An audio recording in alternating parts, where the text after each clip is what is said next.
Halo semuanya, selamat datang di channel YouTube Diagnostic Corner, sebuah channel YouTube yang berisi pembelajaran untuk seluruh mahasiswa kedokteran dan seluruh dokter umum di seluruh Indonesia.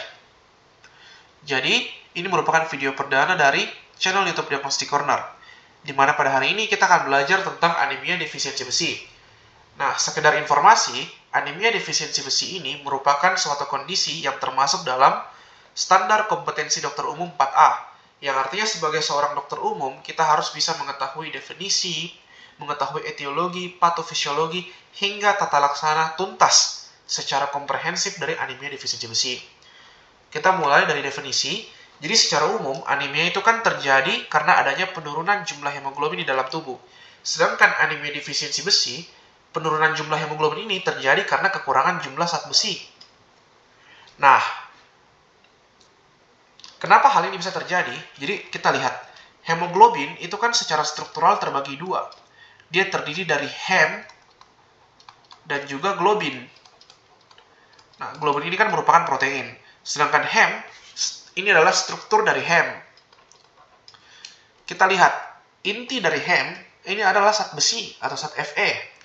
Nah, kalau misalkan zat Fe ini bermasalah atau berkurang jumlahnya, maka otomatis jumlah hem juga akan berkurang. Atau jumlah hem akan bermasalah juga. Sehingga dampaknya apa? Akan terjadi penurunan jumlah hemoglobin. Nah, karena Fe atau besi ini merupakan struktur dari hem atau struktur penting dari hemoglobin, jadi kalau misalkan ada masalah struktural, maka akan menyebabkan masalah struktur juga pada eritrosit, di mana eritrosit volumenya akan cenderung lebih kecil, atau yang kita kenal dengan istilah mikrositik, dan warnanya akan cenderung lebih pucat, atau yang kita kenal dengan istilah hipokrom. Nah, untuk mengetahui mikrositik atau tidak, kita lihat dari parameter lab berupa MCV. Jadi, kalau dia mikrositik, maka MCV-nya akan kurang dari nilai normal. Sedangkan kalau dia hipokrom, kita lihat dari MCH. MCH-nya ini akan kurang dari nilai normal. Nah, etiologi dari anemia defisiensi besi secara garis besar itu ada dua. Yang pertama adanya peningkatan kehilangan besi dari tubuh, dan yang kedua adalah adanya penurunan absorpsi besi dari tubuh. Nah, kehilangan zat besi ini itu biasanya disebabkan oleh karena adanya perdarahan. Baik itu perdarahan yang sifatnya akut, akibat trauma misalkan, ataupun perdarahan yang sifatnya kronik, misalkan pada perdarahan saluran cerna. Nah, lalu untuk penurunan absorpsi besi biasanya disebabkan oleh beberapa kondisi. Yang pertama adalah malnutrisi. Jadi memang si orangnya ini yang kurang makan makanan yang banyak mengandung zat besi. Itu bisa menyebabkan penurunan absorpsi besi tentunya. Yang kedua adalah malabsorpsi. Nah, kalau malabsorpsi, orangnya ini banyak makan zat besi, tapi saluran cernanya itu tidak bisa menyerap zat besi karena ada masalah. Misalkan ada peradangan, ada tumor, ataupun kondisi-kondisi lain. Lalu yang ketiga itu adalah pada orang-orang yang mengkonsumsi banyak teh atau kopi. Nah, kenapa bisa? Karena teh ini mengandung zat yang kita sebut dengan tanin. Kopi mengandung kafein. Nah, tanin dan kafein ini bisa mengganggu penyerapan zat besi. Lalu yang keempat adalah pada orang-orang yang vegetarian. Nah, kenapa? Karena seperti yang kita tahu, besi itu ada dua macam. Ada besi hem dan besi non-hem. Kalau kita bahas struktur kimianya, besi hem ini rumusnya adalah Fe2+. Kalau besi non-hem ini Fe3+. Nah, besi hem ini banyaknya di hewan, terutama hewan dengan daging merah.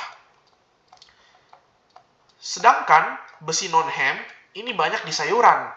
Nah, orang vegetarian kan tidak mengkonsumsi hewan, otomatis dia hanya mengkonsumsi sayuran yang hanya dominan mengandung besi non-hem. Besi non-hem ini kan kurang digunakan di tubuh, yang dibutuhkan adalah besi hem untuk membuat hemoglobin. Nah, inilah yang menyebabkan kenapa vegetarian juga itu rentan untuk mengalami anemia defisiensi besi.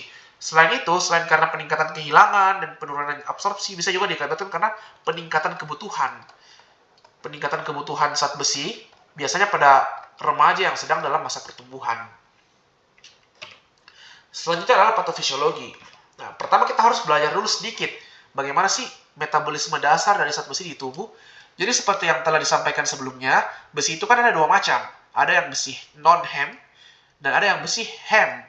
Nah, besi Non-Hem ini, kalau dia mau diserap oleh sel usus, maka dia harus diubah dulu menjadi Fe2+, dengan bantuan koenzim vitamin C. Setelah dia diubah menjadi Fe2+, dia akan melalui transporter atau pintu yang namanya DMT1 untuk masuk ke dalam sel intestinal atau sel saluran cerna. Sedangkan kalau besi Hem, dia tidak perlu diubah ke dalam bentuk apapun. Dia bisa langsung masuk ke dalam sel intestinal dengan menggunakan pintu yang namanya Hem carrier protein. Dia masuk dalam bentuk Hem, diubah ke dalam bentuk Fe2+ dengan menggunakan enzim Hem oksigenase. Fe2+ di dalam sel intestinal akan mengalami dua hal. Yang pertama, dia bisa disimpan ke dalam gudang yang namanya itu ferritin. Jadi ferritin ini semacam gudang penyimpanan dari Fe2+, atau yang kedua, dia bisa masuk ke dalam aliran darah melalui pintu yang namanya ferroportin. Dia masuk ke dalam aliran darah dan akan dibawa atau akan diantar oleh transferin menuju ke organ-organ target, seperti misalkan hepar ataupun sumsum tulang. Nanti di organ target itu dia akan disimpan dalam bentuk ferritin. Nah, tapi syaratnya supaya besi atau zat besi itu bisa naik transferin yang berperan sebagai gojek ini, dia bentuknya tidak boleh dalam bentuk Fe2+. Dia harus diubah kembali dulu ke dalam bentuk Fe3+, dibantu dengan enzim hephaestin. Nah, setelah dia dalam bentuk Fe3+, barulah dia bisa naik transferin menuju ke target organ. Nanti di target-target organ tersebut, nanti dia akan diubah kembali menjadi Fe2+, dan disimpan dalam bentuk ferritin. Nah, gambar berikutnya ini menunjukkan bagaimana tahapan patofisiologi anemia defisiensi besi. Dimulai dari tahapan pertama, negative iron balance. Pada tahapan ini, kemampuan absorpsi tubuh terhadap zat besi dari luar itu tidak bisa mengkompensasi jumlah kehilangan zat besi yang saat itu sedang terjadi. Sehingga mau tidak mau, karena tubuh tidak bisa ambil dari luar, harus pakai yang di dalam, harus menggunakan cadangan zat besi yang disimpan dalam bentuk ferritin ini. Makanya kita lihat, nilai normal ferritin kan 50-200. Tapi pada tahap negatif iron balance, nilainya kurang dari 20. Jadi jumlahnya menurun. Karena harus dipakai untuk membuat hemoglobin atau membuat sel darah merah. Makanya karena masih ada cadangan besi yang bisa mengkompensasi, maka morfologi dari sel darah merah ini masih normal. NL ini normal ya. Nah, yang kedua adalah iron deficient erythropoiesis. Pada tahap ini, cadangan besi itu semakin menipis. Nilainya bahkan sudah kurang dari 15.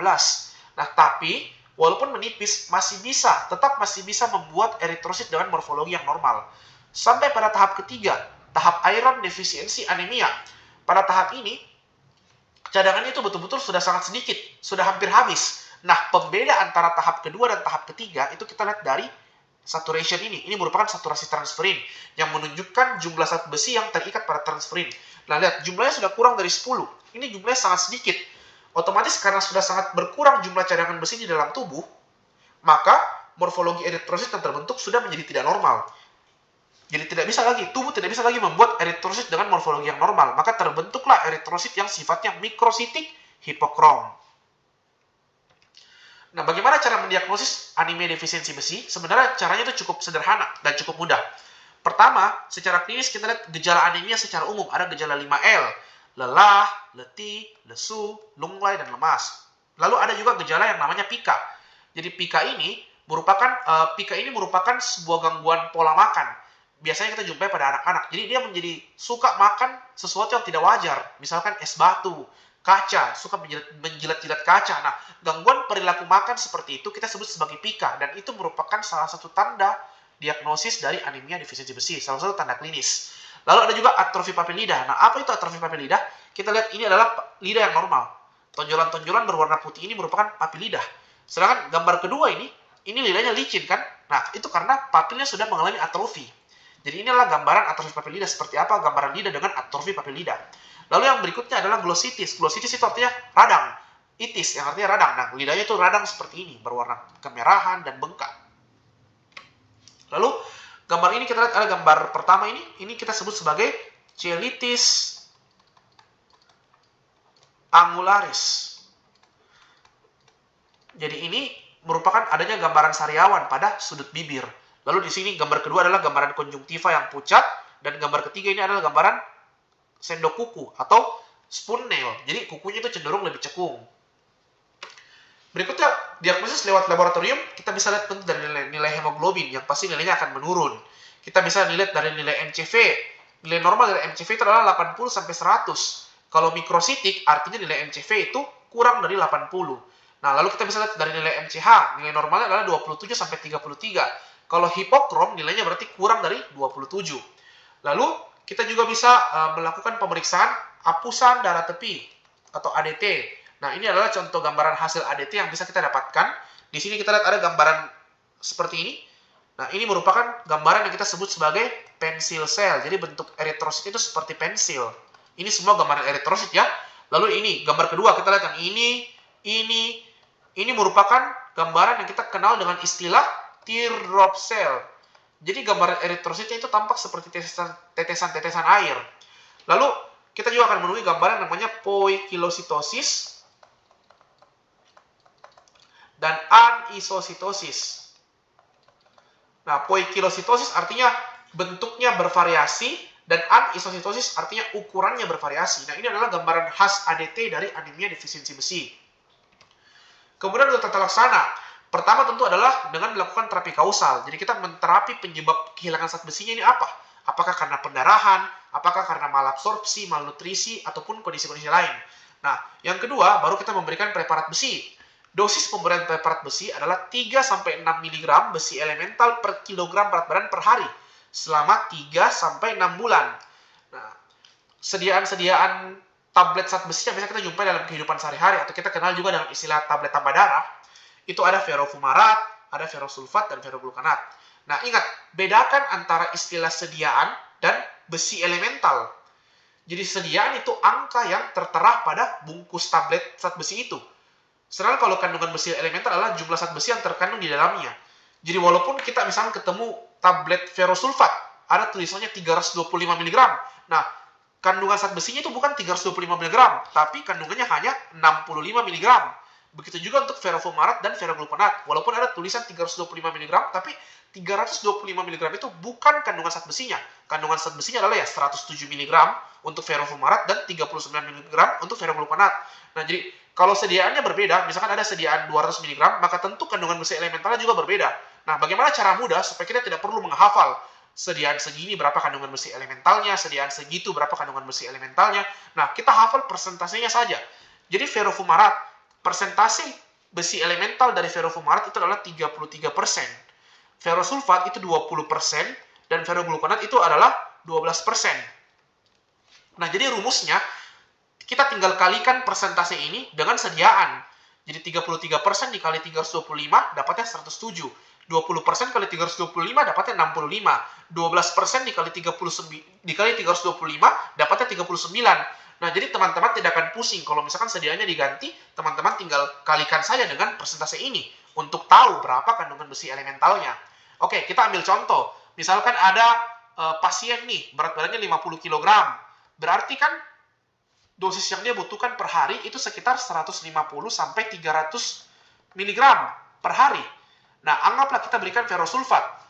Ferrosulfat ini kan kandungan besi elementalnya 65 mg. Supaya 65 mg ini bisa mencapai nilai 100 range, nilai 150 sampai 300, maka minimal dia harus diberikan 3 kali kan, supaya dapat nilai sekitar 190-an lah. Jadi kita harus berikan 3 kali 1 tablet ferrosulfat untuk pasien dengan berat badan 50 kg selama 3 sampai 6 bulan. Selain itu, kita bisa berikan terapi suportif berupa vitamin C dengan dosis 3 kali 100 mg per hari. Nah, ini bisa diberikan untuk membantu meningkatkan penyerapan dari zat besi. Lalu, kita juga bisa memberikan transfusi darah, walaupun ini jarang. Transfusi darah itu cuma diberikan dengan indikasi. Indikasi pertama pada anemia defisiensi besi adalah kalau hemoglobinnya kurang dari 8. Yang kedua, kalau ada instabilitas hemodinamik.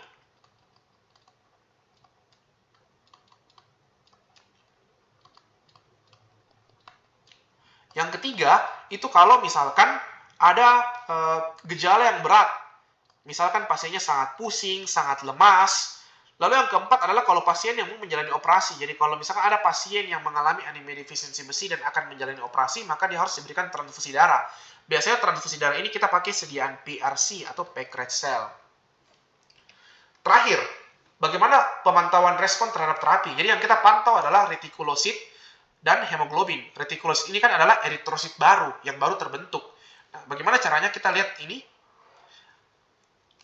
Anggaplah ini adalah hari ke-0 atau hari pertama kita memberikan pasien tablet tambah darah atau tablet zat besi. Ini hari ke-7, ini hari ke-14 atau minggu kedua, ini hari ke-21 atau minggu ketiga, dan ini hari ke-30 atau minggu ke-4 atau 1 bulan. Nah, jadi pada 1 minggu pertama, targetnya itu nilai retikulosit harus naik.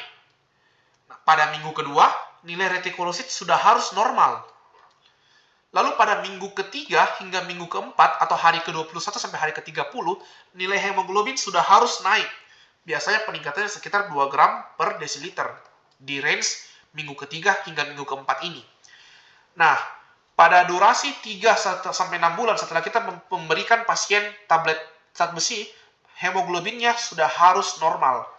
Kalau misalkan hemoglobinnya belum normal dalam rentang waktu ini, maka kita harus evaluasi kembali kondisi pasien. Setelah hemoglobin pasien normal, kita tidak langsung berhenti memberikan preparat besi. Kita tetap harus melanjutkan dengan memberikan dengan dosis pemeliharaan. Itu sekitar 100-200 mg biasanya selama 2 bulan. Tujuannya apa? Untuk mengisi cadangan zat besi yang sudah terpakai banyak sebelumnya. Dan kalau kita tidak berikan terapi pemeliharaan ini, maka pasien itu biasanya cenderung mudah kambuh kembali, mudah mengalami anemia defisiensi besi lagi. Oke, mungkin sekian materi yang bisa saya sampaikan. Kalau ada yang ingin ditanyakan, mungkin boleh ditanyakan di kolom komentar. Terima kasih dan semoga materinya bermanfaat.